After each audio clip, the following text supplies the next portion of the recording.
Well, that was interesting. Yeah, I always wonder what goes into making a radio show. Well, our next topic covers another type of media.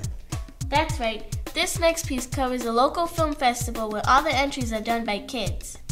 So check out our Press Pass TV news reporters as they take you to the Do It Your Damn Self National Youth Festival.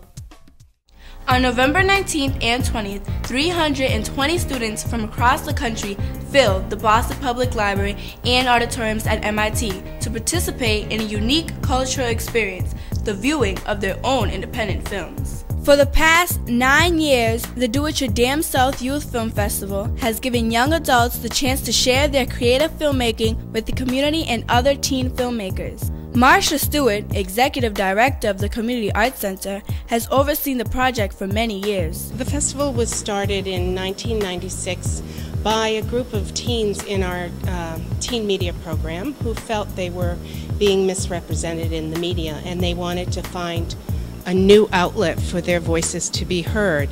This festival has just gained tremendous popularity. It's known around the nation. We have submissions even outside of the country. The auditorium is packed. We have an incredible array of films that are here today. This year, a record number of 82 films were submitted for the festival. This made which film would make the final cut a difficult process. This task fell on the young adults involved in organizing the festival. Shakura, one of the festival's founding members and now the coordinator, explains the process of setting up the festival. They come up with 6 committees. They organize it all on their own. They enter every film into a database and assign films to each committee. And each committee, which is chaired by 2 of the teen program members,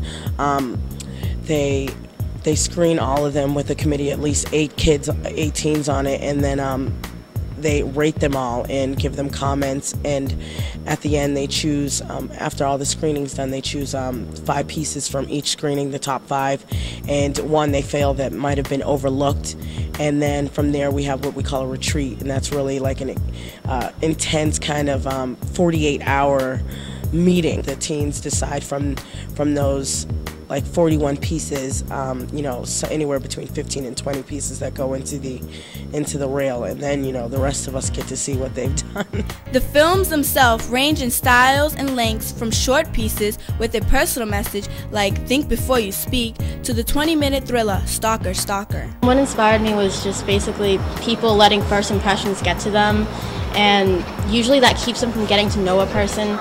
And I wanted people to think twice before they actually thought something of a person that was different from them. For many of these filmmakers, the hardest part of the process was the editing. This was especially true for the director of Never Give Up, whose piece focused on her 22-year-old brother and trials he has overcome. What was the hardest part of making the video?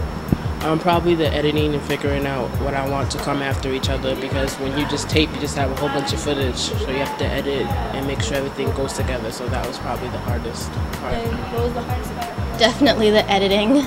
Some of these directors and stars will no doubt be back next year with even more ambitious projects.